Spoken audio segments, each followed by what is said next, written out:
Je suis Colette Ruet-Leroy. Je suis née à Saint-Tite, comté de Lotbinière, le 17 octobre 1937. Mon plus beau souvenir d'enfance, il y en a comme plusieurs, dans le sens que c'était mes déménagements. On déménageait souvent quand j'étais jeune. Je suis née à Saint-Tite, je suis partie, j'avais 4 ans. Mon père il avait manqué de travail, puis il a trouvé du travail à Montréal. Ça fait qu'il s'est emmené avec sa famille à Montréal. On était rendus 3 enfants. On est arrivés sur la rue Beaubien puis Saint-Denis.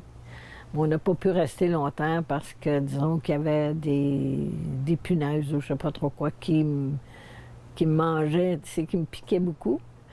Puis papa, en fin de compte, il a réussi à se trouver un logement, mais dans un 2e étage, puis c'était pas grand. Les dames ils acceptaient qu'on soit là, quand même, qu'il y avait des enfants, mais il ne fallait pas faire de bruit. Puis elle nous avait permis d'aller jouer dans sa cour. Puis je pense que c'est là que j'ai pris le goût des roses aussi. Parce que je voyais ça, c'était tellement beau, là. C'était comme une vraie roseraie, là, de toutes les couleurs. Puis André, bien, j'avais mon frère André, puis ma soeur Charlotte. Puis là, bien, il y avait toujours un guinéo qui passait dans la... On appelait ça un guinéo, un monsieur avec sa charrette et puis son cheval qui ramassait des vidanges, je sais pas quoi. Charlotte, elle était petite, elle le voyait pas. Puis elle voulait toujours le voir. Puis là, bien, André, il l'a pris, puis il l'a monté sur la clôture. Puis là, bien, on criait guinéo, plein de poux, les oreilles pleines de poils. Puis là, quand plus il approchait, on s'est poussé, puis là, on l'a laissé accrocher sur la clôture, puis elle pleurait, puis elle avait peur, tu sais. Après ça, bien, il y a eu d'autres déménagements aussi. On s'est en allé au coin de Saint-Hubert, puis de Castelnau. Maman, elle attendait un autre bébé, puis papa, il a ouvert un magasin de chaussures pour enfants. Puis là, bien, il avait dit à maman, bien, tu pourras t'occuper du magasin de chaussures, puis moi, je vais pouvoir aller travailler, on va faire plus d'argent. Il y avait comme 2 appartements pour nous autres avec les 4 enfants, puis il y avait le magasin en avant. Mais moi, j'aimais beaucoup le magasin parce que j'allais faire mes études dans le magasin. Je m'assoyais au bout de la rangée des chaises, puis j'étudiais mes leçons, tout ça, surtout mon catéchisme, puis je l'apprenais par cœur, puis je le récitais. Partout, les enfants ne restaient pas dans les maisons. Les enfants allaient jouer dehors. Tu mangeais, tu sortais. Presque tous les enfants avaient une balançoire. Puis là, ce qu'on faisait, on se balançait, puis on chantait. Puis on chantait toujours la chanson La mère est belle, où on chantait Heureux comme un roi. Nous autres, on demeurait en bas, on avait le trapèze puis la balançoire. La fille en haut, elle avait sa balançoire, au 3e étage aussi. Puis ceux des voisins aussi. Fait qu'on s'arrangeait, s'il y avait des enfants partout, fait qu'on s'arrangeait tous pour essayer de, on chantait telle chanson, puis tout le monde, on chantait. Par contre, la cour était en gravelle. Si tu tombais, tu faisais attention. C'était à peu près... Après ça, ben, là, ben, mon mère est devenue encore enceinte. Ah, là, ça, c'était... En tout cas, pas un découragement, mais quasiment. Mais ça lui a permis de vendre le magasin puis de s'occuper d'elle. Puis là, on est déménagé sur la rue de la Roche, là, où on est resté... J'avais 14 ans, je pense, quand on a déménagé là. Puis là, bien, elle a eu Roland, mon autre petit frère, tu sais. Après ça, je me suis mariée, je suis partie de là. Fait que ça fut la fin de mon séjour avec les Ruel.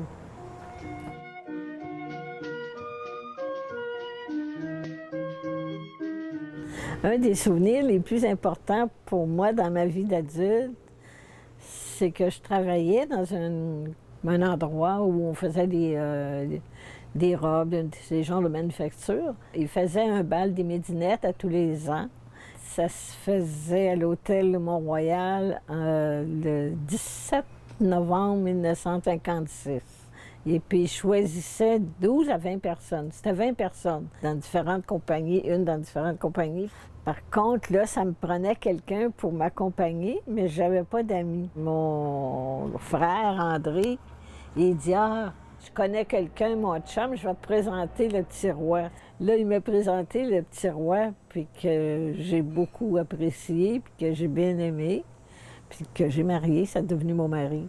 Ça va faire 58 ans que je le connais. On ne s'est jamais laissé, on s'est marié en 59. pourquoi je me suis mariée. Je voulais avoir au moins 3 enfants. Puis ça, parce que moi, quand j'étais jeune, j'étais gardienne. J'allais garder chez une amie à maman. J'ai commencé à garder, elle avait un enfant, puis quand j'ai arrêté, elle avait 4 enfants. Puis j'allais souvent garder là, puis j'aimais beaucoup les enfants. Puis ça m'a pris 6 ans avant d'avoir un enfant, mais 5 ans avant de devenir enceinte. Parce que je pensais un peu trop à moi. Puis pour que je devienne enceinte, j'avais été obligée d'aller travailler. En tout cas, je ne sais pas trop, la couturière, elle m'avait demandé pour aller faire les échantillons de ses robes à l'usine où j'étais. Puis elle était anglaise, elle ne parlait pas un mot français. Puis elle coupait son tissu, puis elle me le donnait, puis fait la robe, là, tu sais. Fait que ça a été énervant. Fait que j'ai fait ça pendant 3 mois. Mais quand j'ai arrêté, j'étais enceinte. J'ai arrêté de penser à moi. Je suis devenue enceinte. Puis j'ai eu un fils, Martin, que j'ai aimé beaucoup, que j'aime encore beaucoup. Mais ils m'ont dit que c'était tellement formidable. La vie m'en a donné au moins un, mais j'en voulais 3, tu sais. Mais je dis au moins j'en ai eu un, puis on va faire de notre mieux ce qu'on a à faire avec notre fils, tu sais.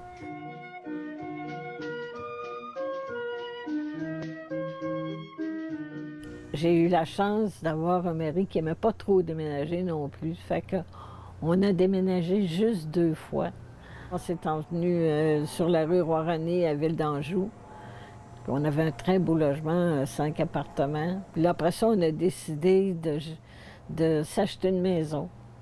On s'est envenu ici, encore à Anjou, mais ça fait 39 ans qu'on est ici.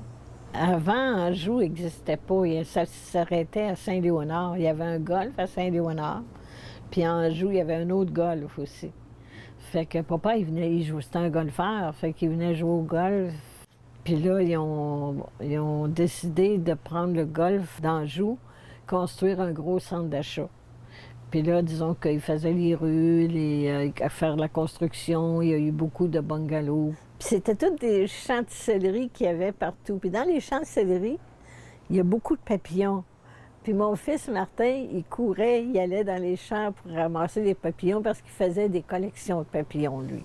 J'ai fait beaucoup de voyages avec Raymond. J'ai été pendant 12 ans, je pense à tous les ans, des voyages comme peu de gens ont fait. Des voyages toujours dans les grands hôtels, toujours ce qu'il y avait de mieux. Il y avait toujours des choses exceptionnelles, avec des choses en tout cas à t'en couper le souffle quasiment, là, que je peux dire. J'ai été bien, bien heureuse avec Raymond dans le sens qu'il voulait toujours me faire plaisir. Il disait jamais non, que ce soit pour m'acheter des vêtements, que ce soit pour faire peu importe ce que je voulais faire ou aller ou tout ça. Puis là, je me dis, c'est sûr que Raymond, il est malade, il a été malade, puis il voulait plus sortir avec moi, mais il m'empêchait jamais de sortir. Raymond, il a perdu son travail après 25 ans. Puis là, après 25 ans de travail, que ça a toujours bien, bien été, que tu perds ton travail, moi, je dis, ben c'est un peu comme une dépression qu'il a fait, ou son état s'en est senti après plusieurs jours. Parce que souvent, quelqu'un qui fait de l'Alzheimer, c'est comme un choc émotif aussi qui arrive. Puis moi, ben, je travaillais, j'aimais travailler. J'avais trouvé du travail d'un magasin chez Sears. Puis moi, partir puis aller travailler, rencontrer le monde, je pense que c'est ça qui m'a sauvée. Il pouvait avoir un couple, 2 couples, tu sais, qui y arrivaient puis venaient juste pour me jaser, pas pour acheter, mais juste pour parler, puis tout ça. J'aimais beaucoup ça. Fait que pour moi, mon moral, tu sais, retrouvait son équilibre, là. Puis là, ben, j'avais dit, on va s'acheter une maison. Le fait que je travaille, puis j'ai la chance de faire des bons salaires, bien, on va acheter la maison, puis je vais la payer, moi. Fait que là, après ça, il était content, puis il avait son garage, puis il pouvait bricoler, puis il pouvait faire ce qu'il voulait. C'est sûr que ça l'a aidé beaucoup, beaucoup moralement, là. Il était en sécurité. Bien, il était toujours de bonne humeur, puis il était toujours content. C'était un monsieur très souriant. Puis juste quand il a commencé à être malade, je vais la dire celle-là, ma sœur, Charlotte, est venue à Montréal avec Philippe, elle était allée chez maman souper. Puis maman, elle a appelé, puis elle a dit, ben venez souper, Charlotte puis Philippe sont ici. Fait que là, je dis ça à Raymond, il dit non, je ne vois pas, vas-y, toi. Puis il arrosait dehors, il arrosait dans le cou, il arrosait les fleurs. Puis là, ben j'ai dit, voyons, Raymond, j'ai dit, viens, au moment nous attend, puis Philippe et Charlotte sont là, puis tout ça. Puis là, il dit non, puis là, il voulait pas, puis il s'est comme fâché. Il a pris le boyau d'arrosage, puis il me l'a lancé. Là, j'ai dit, oh mon Dieu, ça va pas, là, il y a quelque chose qui marche pas, tu sais. Puis après ça, bien, on a pris la voiture, on s'est en allé jusqu'à chez maman, il ne m'a pas parlé du tout. Rendu chez maman, c'était comme avant, tout était beau, tout était correct. On a rembarqué dans la voiture, pas un mot. Comme s'il m'en voulait d'avoir été obligé de venir. Je sais pas, puis il n'avait jamais fait de choses comme ça. Mais c'était comme un développement qui se faisait qu'on ne connaît pas, hein, peut-être.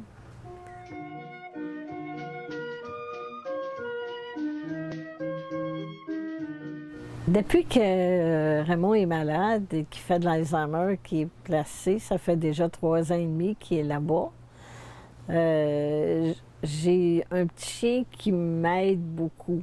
Les voisins, ils la connaissent, tout le monde l'aime.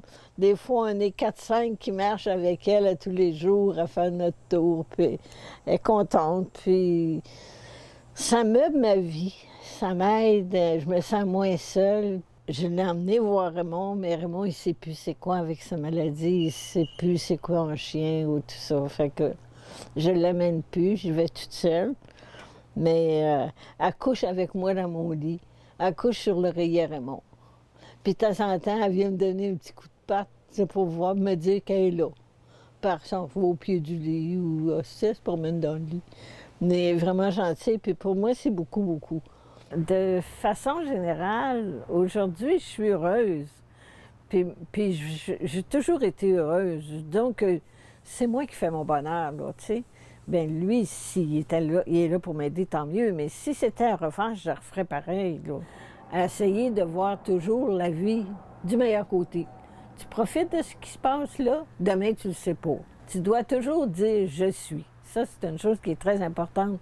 Puis fais ta vie avec « je suis », ça va être plus facile.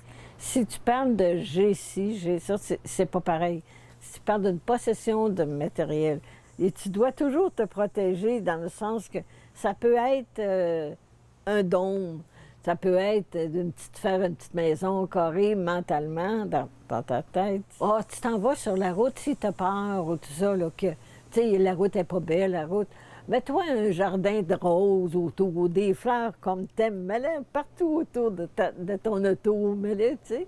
Puis fais-toi un chemin comme ça. C'est bien plus beau que voir des autos qui sont pris, des autos qui, en tout cas, tu sais, des accidents ou n'importe quoi. Tu sais que tu es protégé par ça, puis tu avances dans la vie avec ça. Aussi prier. Puis en priant, c'est pas juste de dire Notre Père, je vous salue Marie ou tout ça, mais de prier puis demander au bon Dieu de t'aider, demander à aller chercher une certaine sagesse aussi, pour essayer de comprendre, puis prendre le temps aussi de... Tu sais, faut pas brusquer les choses. Il faut suivre le temps, puis tu sais que tout va changer, puis tu sais que ça va s'améliorer. S'il y a des gens qui t'en veulent, des gens qui ont de la haine, bénis-les. Bénis-les, puis quand tu les bénis, rien ne peut passer. C'est drôle, mais c'est vrai. Tu bénis, là, rien ne peut passer. Parce que tu es protégé, puis eux autres sont protégés, puis eux autres, ça ne peut pas aller plus loin. C'est mentalement, c'est... Mais toi, tu te libères, puis en même temps, bien, ça... Je fais ça. Moi, j'ai béni tout le monde. J'ai tout béni à matin. Le matin, je me réveille, j'ouvre vite mes rideaux. Je vois la vie qui s'éveille et je bondis sur mon piano. Je chante des ritournelles, ça ne veut rien dire du tout. Mais pour moi, la vie est belle et tout le reste